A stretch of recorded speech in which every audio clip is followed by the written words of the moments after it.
This is the outline for that we'll be looking at briefly, and we'll be looking at the cardiovascular diseases. We look at the disease burden, then we look at approaches to our strategies to managing risk factors that are associated with cardiovascular diseases. So, as I said earlier, that chronic illness is prevalent in the entire populace, especially because of the advancement in technology that we have this day. Unlike before, that where people die at a premature age because of the advancement in and advances in the technology, vaccine technology, public health advancement, and all those things. All this has helped us to prevent those diseases that that lead to reduced mortality earlier, and now people are living longer. And one of the implications of people living longer also is that we will continue to live with some of the diseases that are prevalent in advanced age. And when I'm talking about advanced age, most generally people talk about that immediately you clock the age of 40, that you are transitioning from one level to another. And I believe that many of us that are here, if not all of us, will be around that age. And for those who are 50, for those who are 60, this means that we need to look at some of these things very well. So cardiovascular disease is one of the contributors to all-cause mortality. That is when you talk about mortality, you are talking about things that are that make people to die earlier, or things that kill people. So there are many of them, but cardiovascular disease is one of the leading causes. And it has been documented that about 70.9 million died from cardiovascular disease in 2019, representing 32% of all global deaths. And of these deaths, 85% were due to heart attack and stroke. So these two are the leaders or the leading causes of cardiovascular diseases on its own, and also deaths and mortality that are related to cardiovascular diseases. And hypertension takes about 38.9% of those who die in 2019 as a result of cardiovascular diseases. And then ethnic minority are at higher risk of mortality and a wide range of morbidities. So one of the risk factors that we'll look at later, when people see you and they see your color, then they add additional risk factor to your risk factors because of the color of your skin. And this is cardiovascular disease on its own. I have by the side of the slide, you have the heart, then you have some so you have some information by the left. This picture is important because we can see the heart, at least to bring us back to the memory or to the picture of what the heart look like. But not just looking at the picture, I also want us to pay attention to those tiny, tiny things that are on it. Those ones, we call them the coronary artery. As we know that one of the major functions, or the major function of the heart on its own is to pump blood around the body. We call it the pumping station of the body. So blood flow into the heart, it takes it to the lung to oxygenate it, it comes back to the heart, and from there it circulates around to the body. And also the one that have been used in the body come back to the heart. And when it comes back to the heart sends it to the lung again, and the lung oxygenates it. It goes in that cyclical manner without resting. And it does this by the pumping action, continue to pump. So as the heart continues to perform this particular function, it also has to supply itself also. The purpose of pumping blood around the body is to give the body the needed nutrient and oxygen And as it does that to the entire part of the body, it also do the same thing to its own body. And that's why we have those arteries that are situated around the heart itself. And these arteries, they are very, they are vital to functioning of the heart itself. And when any of them is damaged or blocked, that's one of the causes of this thing that we're looking at today, cardiovascular disease or diseases. So when you talk about cardiovascular disease, we're talking about it's a general term that of the condition affecting the heart and the blood vessels. So the cardiovascular system, you have two important parts there. The heart itself, the blood vessel. In some situations, some people had the blood on its own. They add to the cardiovascular system. But if we focus our attention to the heart and the blood vessel, we can leave the blood on its own. We can leave it to the hematological aspect. That is more than enough to cover for another time. So we're looking at a disease that is affecting the heart on its own or the blood vessels. And you have quite a number of them here. So you have the coronary heart disease. As I was saying earlier, that you have the blood vessels that supply the heart on its own. So when any of these blood vessels is ruptured or is damaged or blocked, then the person may be experiencing one of the conditions of the heart. And that's what we call the coronary heart disease. It can be either as a result of blockage or as a result of a rupture or whichever one. And what happens is that when such happens, the person may be experiencing chest pain. And apart from that, the heart may even be failing. And when we say that somebody is failing in his duty or in his responsibility, this means that the person is not able to perform what's supposed to perform.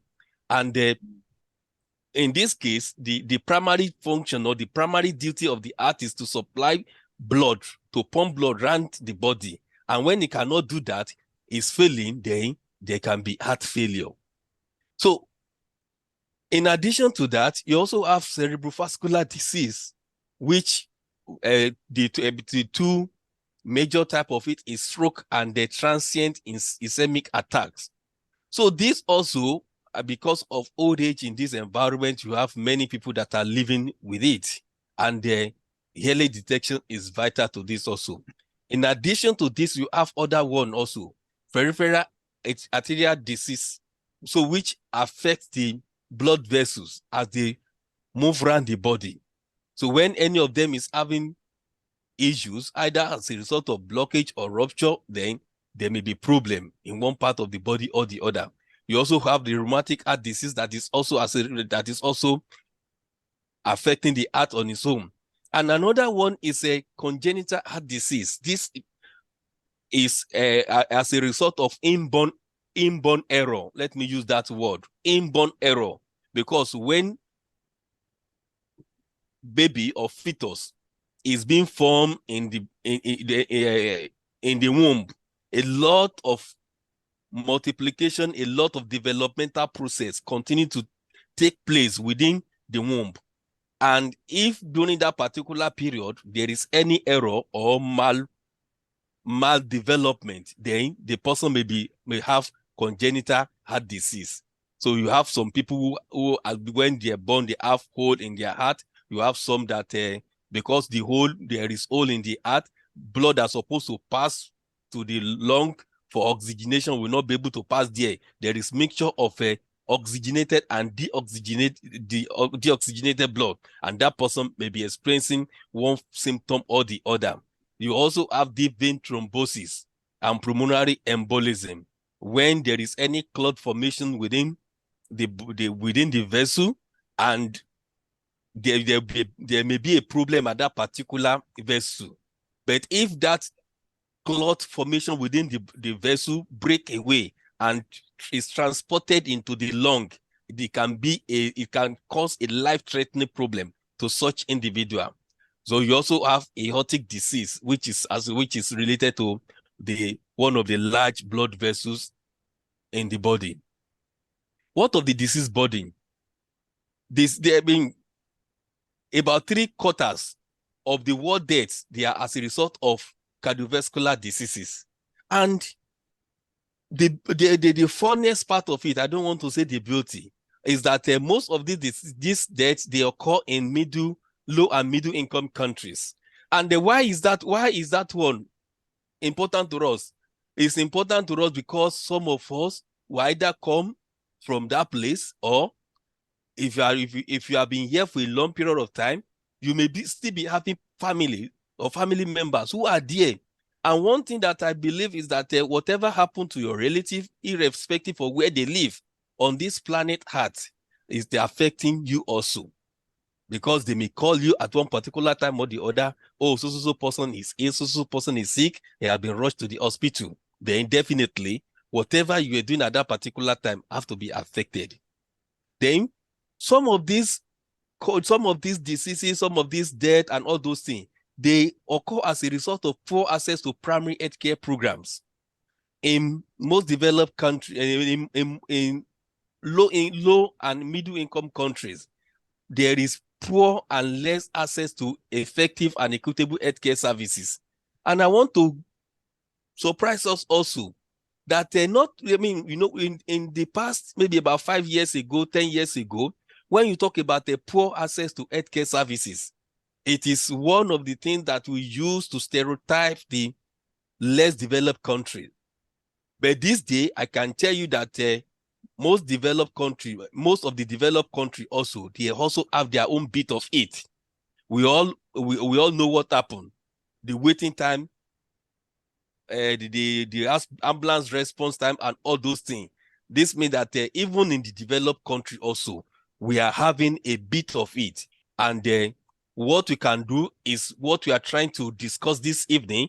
That is, for us to detect this as early as possible, and also to see how we can manage it.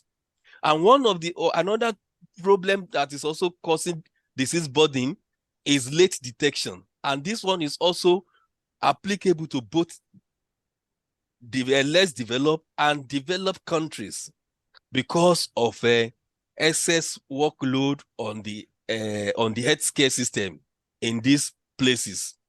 And also because of this late detection, there may be mortality at a younger age from cardiovascular diseases. If some of these diseases are detected early enough, there will be solution to them. Even there may be things that you can do as a result, in form of a secondary prevention. But with late detection, there will be increased mortality, and which may also be related or associated with, which may be common among the younger population. And also, there is also associated comorbidities. That is, comorbidity is a situation where an individual has more than one disease condition that they are living with. And then most of the time, people with heart conditions, they have other things that they are living with. Either the one that's related to the vessels of the heart, to the blood vessels, or the one that is related to the kidney, the one that's related to the lung, or the most common one, even in the population, is diabetes. Then also, for the less developed country, poverty is also associated with one of the with this disease burden because of inadequate resources, inadequate financial power. People may be exposed to several disease challenges which they don't have opportunity to take care of themselves. And in the past, from history, from history, in a place like UK and some other European countries, there is, in the past, there was a very good access to healthcare services, and with that, people had access to healthcare services, and their diseases were managed on time, and there was reduction, or there was little or no mortality at that particular time. But the situation has changed now. And one of the things that is happening now, and also even I think last week there was a new legislation that they have empowered the pharmacy the pharmacies to be having some of this, to be having some consultation, and they will be able to prescribe some medicine. So some of them have been doing it before. But the implication is that it's going to increase out-of-pocket expenditure. And that out-of-pocket expenditure is one of the problem or one of the challenges to healthcare system in developing countries before. And that is now coming here now. Because when you go to the pharmacy, most of the time, the pharmacy will tell you that whatever drug they are prescribing for you, you have to pay for it yourself, that NHS may not cover it. And that is where we're coming to now. And because of that, there was everybody on the economy of low and middle income country before, and that may also be a challenge in developed countries such as UK, because of shifting as a result of a lot of backlog on the NHS, and they are trying to free some of these things. But as they are freeing it, that particular document was not properly annexed, because from what I have, in my interaction with people, I've discovered that when individuals go to the pharmacy, you have to pay for it. If the drug is prescribed from the hospital, from the doctor's surgery, it is covered. But if it is prescribed directly at the pharmacy, you may need to pay for it. And that's a big financial burden on some of the households that are struggling financially. So what are some of the risk factors for cardiovascular diseases? You have two sides here. You have the non-modifiable and the modifiable. The non-modifiable are the one that you cannot control. You cannot control how old you are, your age. You cannot control your sex. You cannot control your family history and the race where you have. And most of us that are here, as I mentioned during the introduction, that you are people of color. So, and one of the things that have been associated with this with cardiovascular disease is that people of color, they have high risk compared to the white. And also, genetics is another thing. It has been documented that people of color, we have tendency for water and salt retention in our body, which make us to be more predisposed to hypertension. And hypertension is one of the leading causes or leading subvariants of cardiovascular diseases. So the other side of the table that we're looking at is the modifiable one, which each and every one of us, we need to pay attention to. You have the lifestyle modification, you have the comorbidities, you have the blood pressure on its own, you have physical examination, you have blood lipid, you have other blood variable, then you have the others. Let me just talk a little bit about some of this, because we'll still talk about them later. And as we continue to do that, we reduce our risk of being susceptible to cardiovascular diseases. For those who are smoking, they need to stop that. The body mass index, if it is high, you need to be at that appropriate one. Physical condition, you need to live healthy. The diet also, the food that we eat. Then there are some psychosocial factors. The friend that we keep, the lifestyle that we live, socioeconomic status also. It has been also been documented that people, the wealthy or the income status of individual household is associated with their risk for morbidity and mortality. And that is not a very difficult thing to prove. Presently in the UK now, there is a long waiting time for hospital. It has been shown that those who have the money on their own, who can pay for their own healthcare services, they walk into some of these private facilities and they get healthcare services. And if I think 2 or 3 days ago, it was reported on the radio that this figure is showing higher and higher every day. The rate of people who are accessing healthcare services out of pocket. And also alcohol consumption is another factor. And the comorbidity, for people who have one additional health condition or the other, they are at higher risk for cardiovascular condition. And if some of these are targeted earlier enough, if they are controlled or they are reduced, then it will also reduce cardiovascular diseases. And the blood pressure on its own, the systolic blood pressure, the diastolic blood pressure need to be kept at healthy level. With that, then the person will remain healthy. And also physical examination. That one has to do with regular and the yearly health assessment.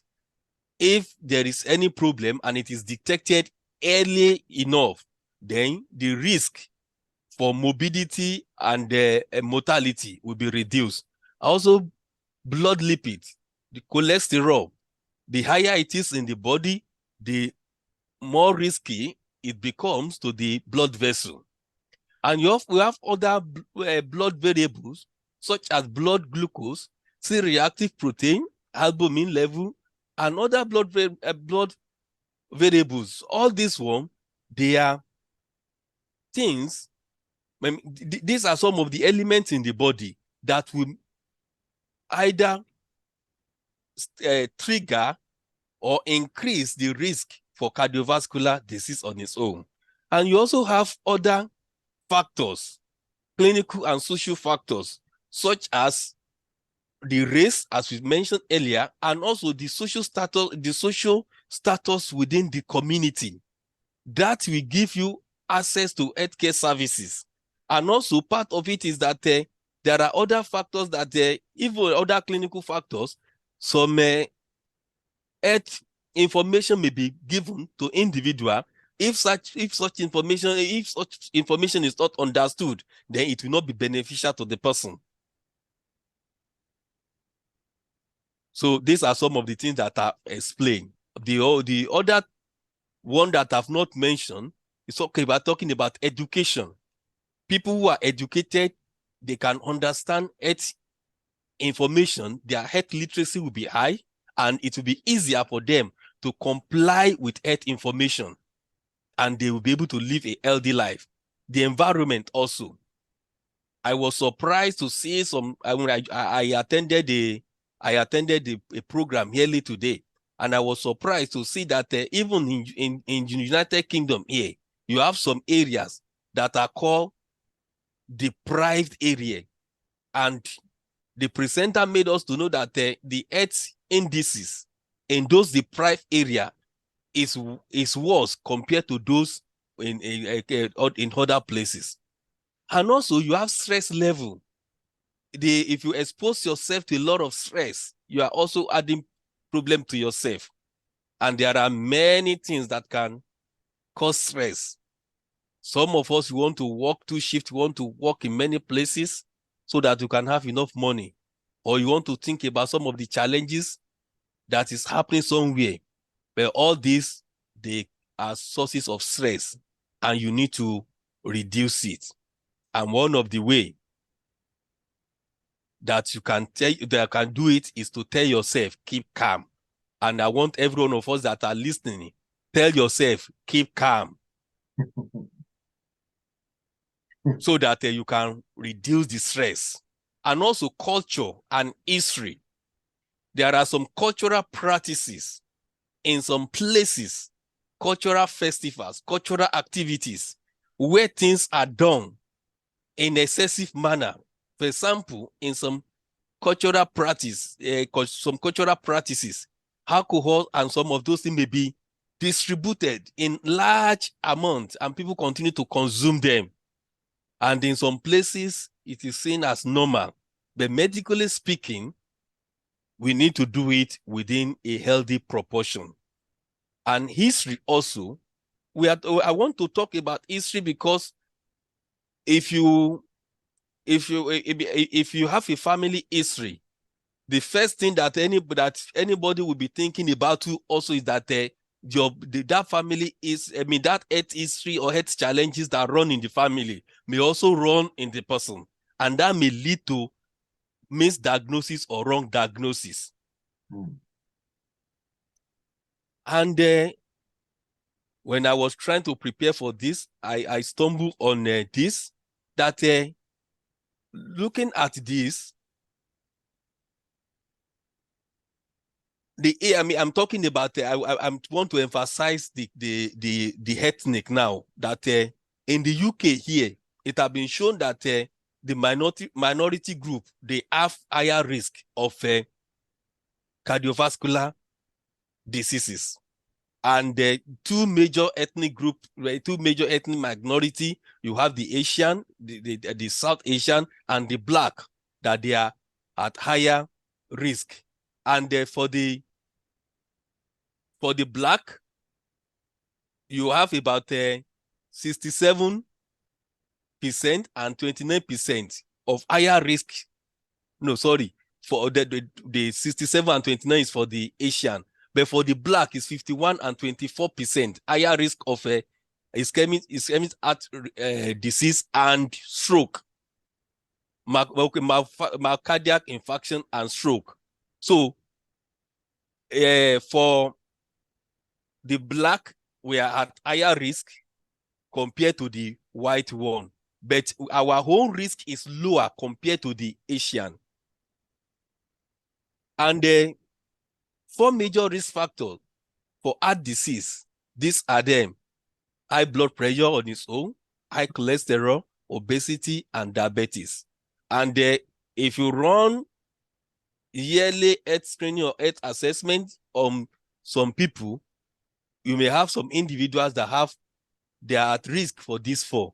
And this means that if they are at risk for the 4, their level of a heart attack or any cardiovascular condition is very high. What are some of the symptoms of a cardiovascular diseases or conditions? Chest pain, weakness or numb leg or arm, breathlessness, fast or slow heartbeat or palpitation, feeling dizzy, lightheaded or fainting, fatigue, swollen limb. Some of these may be general to heart conditions, while some may be specific to stroke or to heart attack on its own. So you have some of these that are specific to stroke and heart attack, and these are they specifically pain or discomfort in the chest, and also in the shoulder, the elbow, the jaw, or the back. And what are some of the approaches to preventing, to detecting and managing cardiovascular condition? I put it here. Number 1 is prevention. Prevention is better than cure. Then early detection. Some of us, if you are more than 40 years of age, you can do a lot for prevention, but you may also need to work towards early detection, especially if you are having any of the symptoms that we mentioned earlier. Then, if it has been detected, they can now think about the treatment.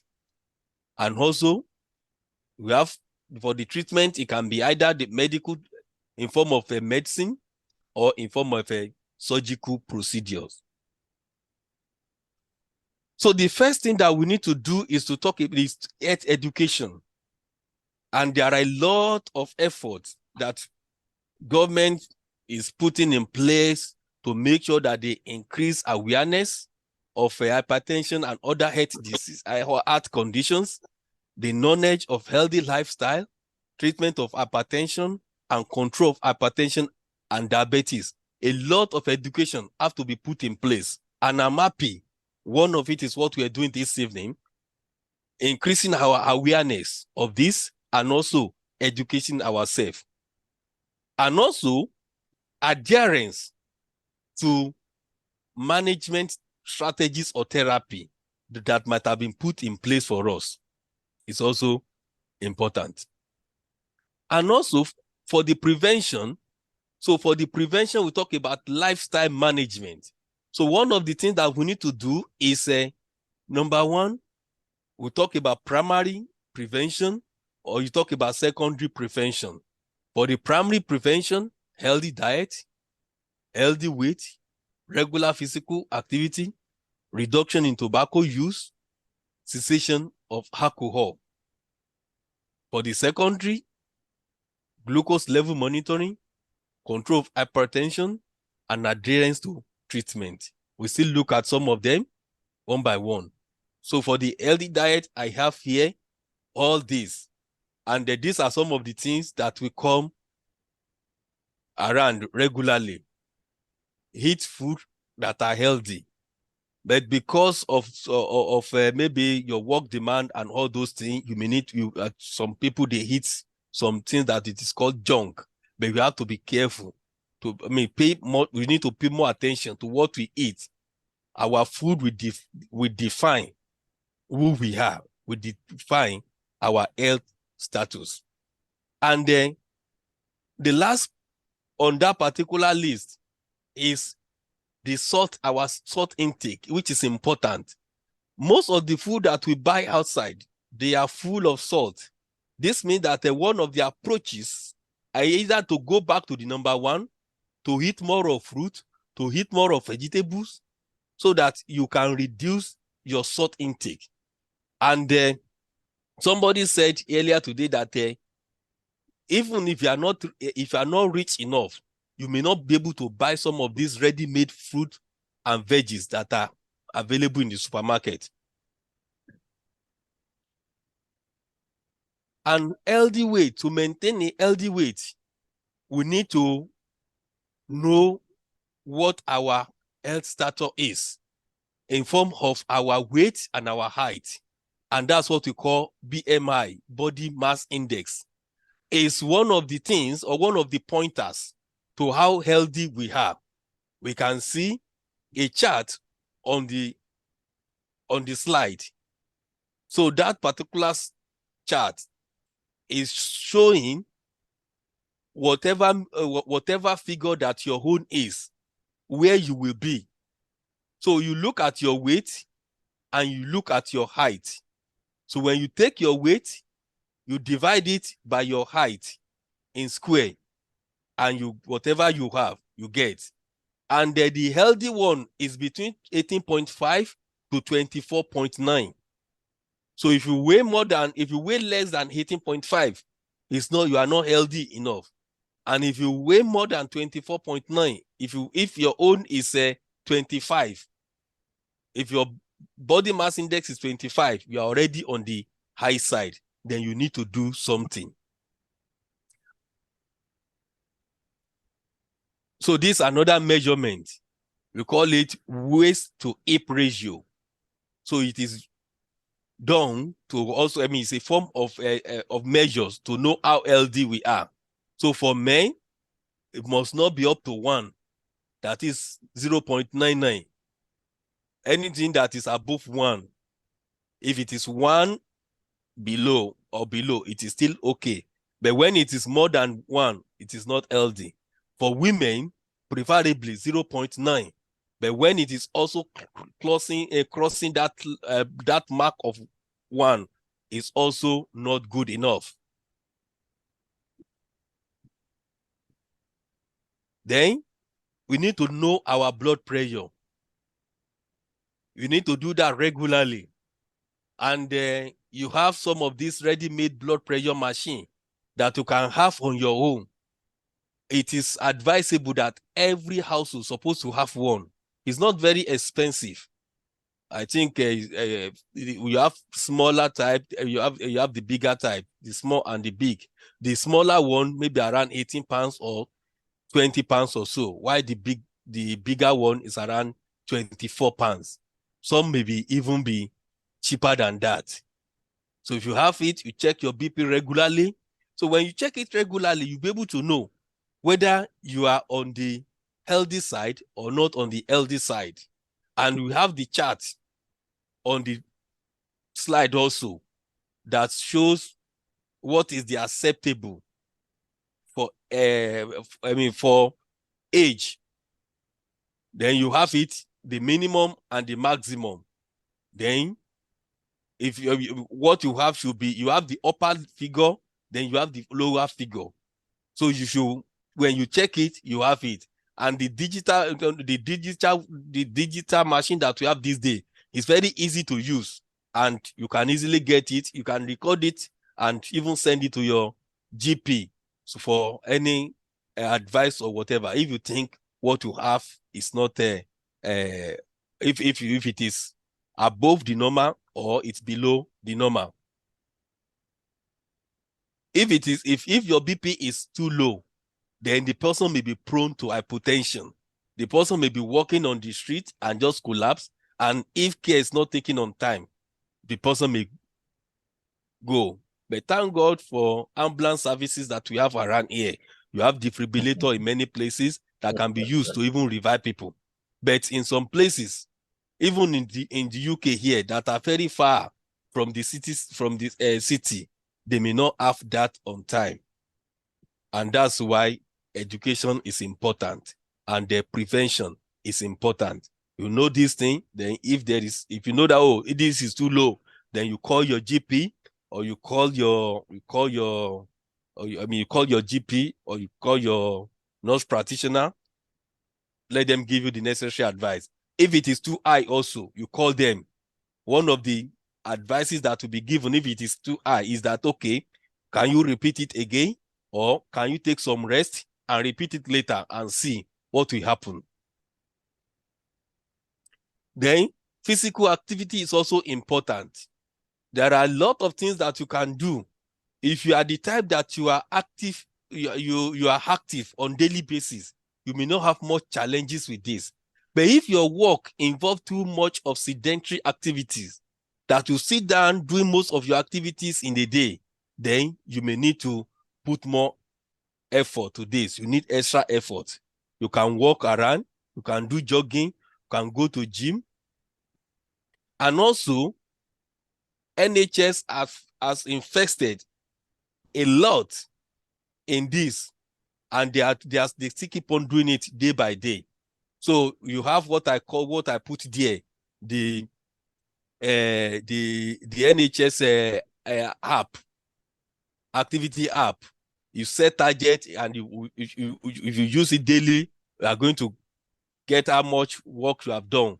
And this evening when I was preparing, I just remember, oh, I have this on my mobile, and I open it and I saw that, okay, I've already completed 12 minutes of brickwork today.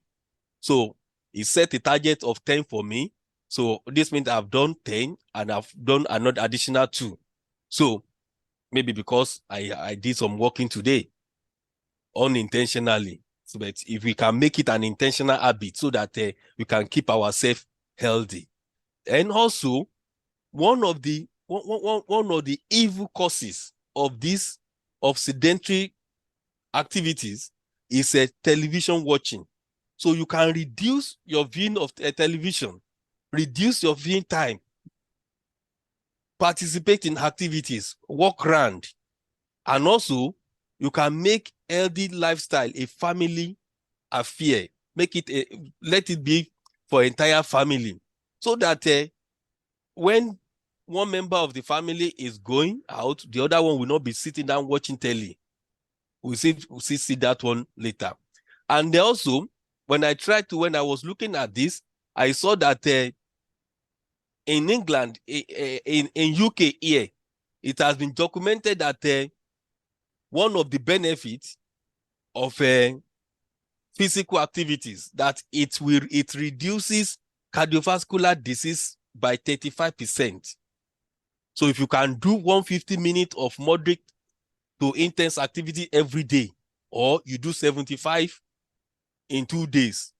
So if you do 150 minutes every week, or you do 75 minutes twice. So if you can do this, you reduce your sitting down, sitting position. All those things will help us to strengthen our activities and help us to promote our activities, and thereby we reduce the risk that our risk factors for cardiovascular disease. So this is what I talk about, that you can make it a family affair, not even just for individual. Make it in form of family activities, that all of you go out together. You can do some little activity like the one that we do when you go to the beach and all those things, but you can make it a regular one. And also on the NHS, these are some of the effort of NHS to promote physical activities. So you can see this. They have a lot of information that can give us. You have better health, all these health informations in form of leaflets, in some of those things that you can have. Go to their website, you have it there. The Active 10 apps is what I mentioned earlier, that I downloaded it on my phone long ago, and it keep on working. Most of the time I don't even look at it, but because it is there, it keep on counting on its own. Then couch to 5K. This is part of activities that people do for a long running and all those things. Then you also have a fitness studio exercise video that you can, is free on the NHS website. You can click on it and you follow as they do all these things, so that you can participate in the activities. And you also have the Activity Alliance that is also available for people with disabilities. So what of early detection? All what we have been talking about, they are for preventive activities, preventive strategies. But some, the thing is already there. So what you can do is early detection. And you can do this at an individual level and at population level. Individual level is also related. Also have population screening at population level also, whereby you do mass screening. You can go to a particular community to do mass screening. And in some, when I was still I mean, in my while I was still in Nigeria, some of the things that we do regularly is to go to churches, to go to communities. You do mass screening, and on many occasions, even people that did not know that they have high blood pressure, we were able to detect and give them proper advice, and also refer them to the clinic. We saw I remember a particular woman that after about 3 months, or after about 2 or 3 months, this old woman came and she was just rolling on the floor. That when we refer her and she went to the clinic, she said that they told her that she was just a walking corpse. That the children were so happy that they saw a place where, I mean, we detected it. And when the children took her to the hospital, they managed her, both the woman and the children, they were very happy. So if that could be done at a population level and at individual level. And also detection of risk markers. You have some of these risk markers that have been proven that if it is detected, then in such individual at higher risk of a cardiovascular diseases, high blood pressure, cholesterol level, high blood sugar, homocysteine, and C-reactive protein. All these, they are risk contributors for atherosclerotic diseases. That is, diseases that causes clotting, thickening of the blood vessels. And when the blood vessel thicken, it becomes difficult to pump blood to take blood around the body. Because when you have a pipe that is not functioning well in your house, you know that pipe will not be useful for anything. So atherosclerotic vessels, they are thickened. Instead of the elastic nature of the blood vessel, they are no longer elastic, so they can't take blood easily. When blood is flowing in such vessels, it becomes stagnant, and there will be poor oxygenation, and such individual will be feeling fainting and will be having weakness. Then early management with counseling and medicine. So if it is detected, then as I mentioned and I gave example, the woman was referred to the clinic. The woman, she was counseled, she was given medicine, and she was managed on time. So then, talking about medicine, I will not want to dwell much on this, because as generally when you hear things like this on the media like this, either on the radio for a program like this, there's a disclaimer that we normally make that this is not to diagnose an individual or to prescribe for an individual. So what I've said earlier, they are things that will help us to take necessary action. If you feel any of those things, follow some of the advice that I've given, then move ahead. If you need to go to the GP, if you need to go to the clinic, you need to go. Then the same thing also with treatment, just to expose us to some of the things that are available. They are not for prescription, but just for us. And I put it there so that especially some of the side effects, so that if you are on any of those drugs and you are having the side effects, you will know. So you have 4 major categories of drugs that are used to manage cardiovascular conditions. You have aspirin, beta blocker, angiotensin converting enzyme inhibitor or ACI, then statins. Aspirin and statins, they have similar functions. That is, their own is to reduce the thickness of the blood. Some people they call it blood thinners. So that when the blood is not thick, they can flow easily around the body, and you will not, the risk of having blood clotting will be less. Then the beta blocker and the ACI, they are drugs that are used to managing any of the conditions. So you have some of the side effects of aspirin. Aspirin is a common drug. You can easily get that one even over the counter. But some of the side effects, you have something like asthmatic attack. There may be something like bronchospasm, that is, you feel tightness in your chest. Then dyspepsia, hemorrhage, that is, if it is not prescribed, then you try not to use it excessively because it can cause erosion in the intestine. And if the intestine is eroded, then the person may be having something like bleeding and pain in the chest. Or if you have been taking it for long and you are having this erosion, you'd observe that when you go to the toilet, your stool is blackish or tarry black in nature. Then that may be there may be a problem. So such individual may need to pay attention to that. Then dyspnea, that is, the person having difficulty in breathing. Rhinitis, also having some problem with the nose. And some people have severe cutaneous reaction, something like maybe something like bleeding under the skin and some other skin reactions also. Because aspirin is not a prescribed medicine. You can easily get it, can use it on your own. So you may need to pay attention to this. Other ones are not over the counter. You have to be given by prescription. And I believe that before you are given any of these other 3 categories, then there will be much attention that will be paid to the individual and adequate education that will be given. And these are some of the side effects of the ACE inhibitor.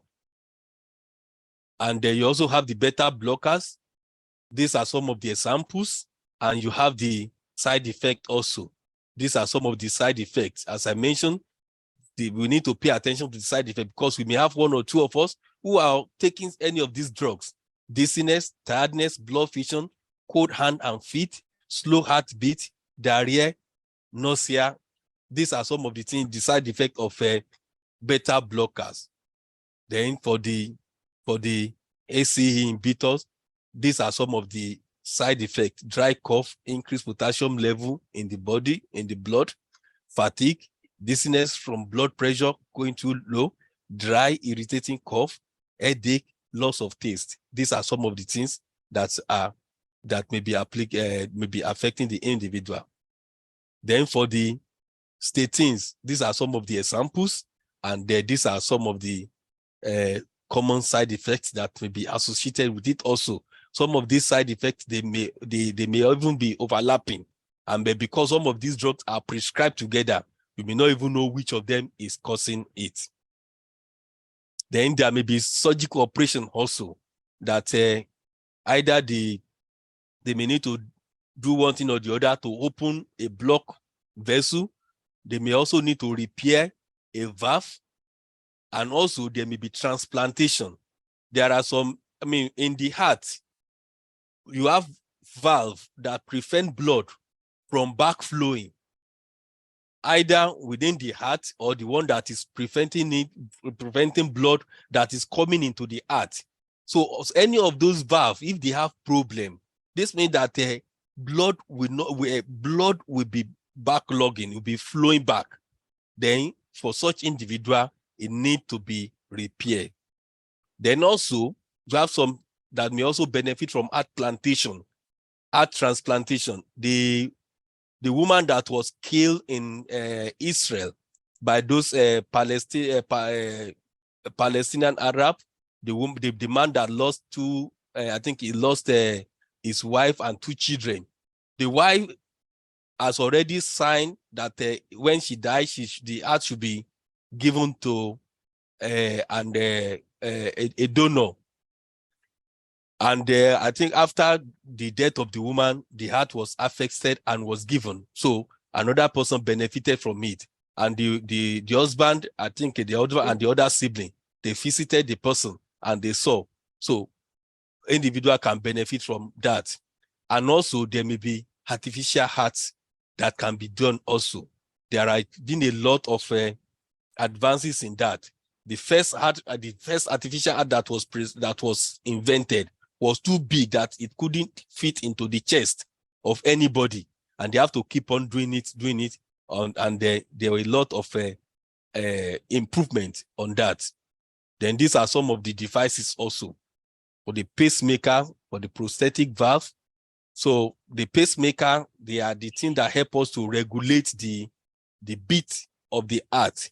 So if it is too slow, it can be fixed into the heart and help the person to be able to regulate the pace. To be able to regulate how frequent or how fast the heart will be beating. The prosthetic valve, I talk about that one. There can be artificial valve that will be fitted. And also, if the person is having hole, I remember that particular, for some of us that are from Nigeria, and there was a particular history of that particular footballer that he didn't know until, he has even advanced, he has advanced in his career, and he got to know that at a particular time that after some little work, it was becoming too difficult for him to breathe. He was having exhaustion. He was becoming tired easily. And when they detected that he has hole in his heart, and later on he went for operation and he got ill. It was resolved. Then in conclusion, cardiovascular disease or system disease is prevalent among the Black community. I see your hand, just in the 30 seconds. So prevention is better than cure. Early detection is vital and can prolong life. So I want each and every one of us to pay attention to some of these preventive strategies that I have given, and also to make sure that we check ourselves regularly. Thank you. Thank you so much, Dr. Joel.